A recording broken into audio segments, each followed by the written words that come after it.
America தொடர்ச்சியான விஞ்ஞானிகளின் காணாமல் போதல் மற்றும் மரணங்களால் தவித்து வரும் நிலையில் சீனாவிலும் இதேபோன்ற ஒரு போக்கு வெளிப்பட்டுள்ளது. அங்கு அதிவேக ஏவுகணை மற்றும் விண்வெளி பாதுகாப்புத்துறை வல்லுநர்கள் மர்மமான சூழ்நிலைகளில் உயிரிழந்துள்ளனர். இது இது ஒரு தற்செயல் நிகழ்வா அல்லது ஒரு பெரிய சதியின் பகுதியா என்ற கேள்வியை சிலரிடையே எழுப்பியுள்ளது. அணு இயற்பியலாளரும் MIT பேராசிரியருமான ஒருவர் மாசச்சூசெட்ஸில் உள்ள தனது இல்லத்திற்கு வெளியே சுட்டுக் கொல்லப்பட்டார். ஓய்வு பெற்ற விமானப்படை ஜெனரல் ஒருவர் நியூ மெக்சிகோவில் உள்ள தனது வீட்டிலிருந்து காணாமல் போயுள்ளார். லாஸ் ஏஞ்சல்ஸில் மலையேற்றத்தின் போது ஒரு விண்வெளி பொறியாளர் காணாமல் போனார். அமெரிக்காவின் முக்கியத்துவம் வாய்ந்த அணுசக்தி மற்றும் விண்வெளி ஆராய்ச்சிகளுடன் தொடர்புடைய சமீபத்திய ஆண்டுகளில் உயிரிழந்த அல்லது காணாமல் போன 10 நபர்களில் அவர்களும் அடங்குவர். இதன் காரணமாகவே ட்ரம்ப் நிர்வாகம் தலையிட்டு விசாரணைகளை தொடங்கியுள்ளது. உண்மையில் வெள்ளை மாளிகையின் பத்திரிகை செயலாளர் கேரோலின் லீவிட் இந்த நிகழ்வுகளை ஒட்டுமொத்தமாக ஆராய்வதற்கும் அவற்றுக்கிடையே ஏதேனும் தொடர்புகள் உள்ளதா என்பதை கண்டறிவதற்கும் ட்ரம்ப் நிர்வாகம் FBI மற்றும் பிற கூட்டாட்சி முகமைகளுடன் இணைந்து செயல்பட்டு வருவதாக ஊடகங்களிடம் தெரிவித்தார். இந்த முயற்சியில் எந்த கல்லும் புரட்டப்படாமல் விடப்படாது, மேலும் புதிய தகவல்கள் கிடைக்கும்போது வெள்ளை மாளிகை அவற்றை வழங்கும் என்று அவர் எக்ஸ் தொலைக்காட்சியில் குறிப்பிட்டார். இதற்கிடையில் குடியரசுக் கட்சியினர் தலைமையிலான பிரதிநிதிகள் சபை மேற்பார்வை குழுவும் சம்பந்தப்பட்ட நபர்களின் இறப்புகள் மற்றும் காணாமல் போதல் குறித்த அறிக்கைகளை விசாரிக்கும் என்று அறிவித்துள்ளது. இது குறித்து குடியரசுக் கட்சியைச் சேர்ந்தவரும் பிரதிநிதிகள் சபை மேற்பார்வை குழுவின் தலைவருமான ஜேம்ஸ் கோமர் ஃபாக்ஸ் நியூஸிடம், இது ஒரு தற்செயல் நிகழ்வாக இருப்பதற்கு வாய்ப்பு மிகவும் குறைவு. இது குறித்து நாடாளுமன்றம் மிகவும் கவலை கொண்டுள்ளது. இதை நாங்கள் ஒரு தேசிய பாதுகாப்பு அச்சுறுத்தலாக கருதுவதால் எங்கள் குழு தற்போது இதை தங்களின் முன்னுரிமைகளில் ஒன்றாக ஆக்கியுள்ளது என்று கூறியுள்ளார். ஆனால் இந்த போக்கு அமெரிக்காவிற்கு மட்டும் உரியதல்ல. அமெரிக்காவில் இருந்து வெகு தொலைவில் சீனாவில் கடந்த சில ஆண்டுகளில் பல முன்னணி விஞ்ஞானிகள் உயிரிழந்துள்ளனர். அப்படியென்றால் என்னதான் நடக்கிறது? இந்த மரணங்கள், காணாமல் போதல்களுக்கு அமெரிக்கா எவ்வாறு எதிர்வினையாற்றியுள்ளது?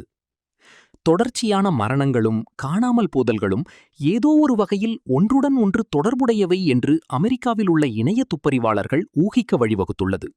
இது குறித்து கருத்து தெரிவித்த மிசூரியைச் சேர்ந்த குடியரசுக் கட்சி பிரதிநிதி எரிக் பர்லிசன், இந்த காணாமல் போதல்களும் மரணங்களும் தற்செயலாக நடந்திருக்க முடியாத அளவுக்கு மிகவும் தற்செயலானவை என்று குறிப்பிட்டார். இந்த பிரச்சனையில் கவனம் செலுத்தி நமது நாட்டின் தலைசிறந்த விஞ்ஞானிகள் பாதுகாப்பாகவும் பத்திரமாகவும் இருப்பதை உறுதி செய்ய வேண்டும் என்று அவர் அதிகாரிகளை கேட்டுக்கொண்டார். மெக்கஸ்லாண்டின் காணாமல் போன விவகாரத்தில் பல இணைய துப்பறிவாளர்கள் அதை அவருடைய முந்தைய வேலையுடன் தொடர்புபடுத்த முயன்றனர்.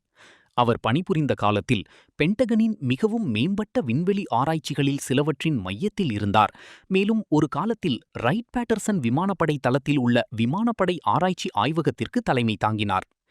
இருப்பினும் அவரது மனைவி சூசன் அவர் காணாமல் போனதற்கும் அவரது வேலைக்கும் எந்த தொடர்பும் இல்லை என்று மறுத்துள்ளார். அவர் முகநூலில் நீலுக்கு வேற்றுக்கிரக விண்கல சமூகத்துடன் ஒரு குறுகிய கால தொடர்பு இருந்தது என்பது உண்மைதான். இந்த தொடர்பு யாரோ ஒருவர் நீலை கடத்துவதற்கான காரணம் அல்ல. ரைட் பேட்டில் சேமிக்கப்பட்டுள்ள வேற்றுக்கிரக வாசிகளின் உடல்கள் மற்றும் ரோஸ்வெல் விபத்தின் சிதைவுகள் குறித்து நீலுக்கு எந்த சிறப்பு அறிவும் இல்லை என்று எழுதியுள்ளார். BBC அறிக்கை ஒன்றின்படி தனது கணவர் சமீப காலமாக பதட்டம், குறுகிய கால நினைவாற்றல் இழப்பு மற்றும் தூக்கமின்மையால் அவதிப்பட்டு வந்ததாகவும், தனது மூளையும் உடலும் தொடர்ந்து மோசமடைந்து வந்தால் அப்படி வாழ விரும்பவில்லை என்று அவர் கூறி வந்ததாகவும் அவர் குறிப்பிட்டார். இருப்பினும் இந்த மரணங்களும் காணாமல் போதல்களும் கவலையை தூண்டியுள்ளன. இது குறித்து அமெரிக்க அதிபர் டொனால்ட் ட்ரம்ப், இது தற்செயலாக நடக்கும் என நம்புகிறேன், ஆனால் அடுத்த 1.5 வாரத்தில் நமக்கு தெரிந்துவிடும் என்று கருத்து தெரிவித்ததோடு இது தொடர்பாக சமீபத்தில் ஒரு சந்திப்பு நடத்தியதாகவும் செய்தியாளர்களிடம் கூறினார். இதற்கிடையில் FBI இயக்குனர் காஷ் பட்டேல் ரகசிய தகவல்களுக்கான அணுகல் மற்றும் அல்லது வெளிநாட்டு சக்திகளுடன் தொடர்புகள் இல்லதா என்பதை நாங்கள் ஆராயப் போகிறோம். தீய நடத்தை அல்லது சதித்திட்டத்திற்கு வழிவகுக்கும் ஏதேனும் தொடர்புகள் இருந்தால் இந்த FBI உரிய கைது நடவடிக்கையை மேற்கொள்ளும் என்று கூறியுள்ளார். சீனாவில் என்ன நடந்து கொண்டிருக்கிறது? இருப்பினும் விஞ்ஞானிகள் சம்பந்தப்பட்ட அசாதாரண மரணங்கள் மற்றும் காணாமல் போதல்களின் தொடர் நிகழ்வுகள் அமெரிக்காவிற்கு மட்டும் உரியதல்ல. சீனாவிலும் இதே போன்ற ஒரு போக்கு உருவாகி வருகிறது. எல்லா இடங்களிலும் ஒரு அமைதியான விஞ்ஞானி போர் நடந்து கொண்டிருக்கிறதா? அந்த ஆசிய நாட்டில் இந்த நிகழ்வு போக்கு 2023 ஜூலையில் ஃபெங் யாங்ஹேவின் மரணத்திலிருந்து தொடங்குகிறது. தேசிய பாதுகாப்பு தொழில்நுட்ப பல்கலைக்கழகத்தின் 38 வயதான பேராசிரியரான ஃபெங் பெய்ஜிங்கில் நடந்த ஒரு கார் விபத்தில் உயிரிழந்தார். பெய்ஜிங்கில் நள்ளிரவில் நடந்த கார் விபத்தில் இறப்பதற்கு முன்பு அவர் தைவான் மீதான படையெடுப்பு குறித்த மாதிரி ஆய்வுகளில் ஈடுபட்டிருந்ததாக கூறப்படுகிறது. இருப்பினும் கேள்விகள் உடனடியாக எழுந்தன. பலர் அவரது இரங்கல் செய்தியில் பயன்படுத்தப்பட்ட வார்த்தைகளை சுட்டிக்காட்டினர். அவரது இரங்கல் செய்தியில் அவர் அதிகாரப்பூர்வ கடமைகளை ஆற்றும்போது தியாகம் செய்யப்பட்டார் என்று விவரிக்கப்பட்டிருந்தது. இது மிகவும் விசித்திரமானது என்று சிலர் குறிப்பிட்டனர். ஃபெங்கை தவிர சமீபத்திய ஆண்டுகளில் சீனாவில் 26 முதல் 68 வயதுக்குட்பட்ட குறைந்தது 9 விஞ்ஞானிகள் இதேபோன்ற மரணங்களை சந்தித்துள்ளனர். அவர்களில் பெரும்பாலானோர் இராணுவ செயற்கை நுண்ணறிவு, அதிவேக ஆயுதங்கள் மற்றும் விண்வெளி பாதுகாப்பு போன்ற மிகவும் ரகசியமான துறைகளில் ஈடுபட்டிருந்தனர். இந்த மரணங்கள் ஒன்றுக்கொன்று தொடர்புடையவை என்பதற்கு போதுமான சான்றுகள் இல்லை.